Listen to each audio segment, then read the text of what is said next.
بسم اللہ الرحمن الرحیم۔ قرآن کتاب ہدایت ہے، قرآن علم کا سمندر ہے، قرآن حکمت کا خزانہ ہے، قرآن معرفت کا سرچشمہ ہے، قرآن نصیحت کی کتاب ہے، قرآن لا ریب کتاب ہے۔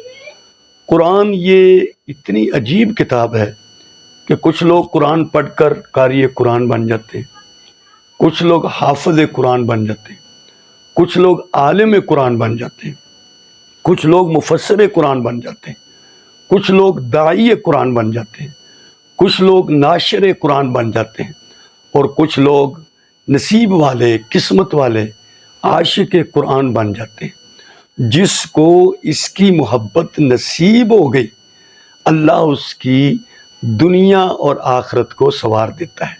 اسی لیے اکبر الہ آبادی نے کہا ہے کہ اس دور میں خوش نصیب ہے وہ اکبر جس نے قرآن کو کھلا رکھا ہے۔ اللہ اللہ اللہ اللہ اللہ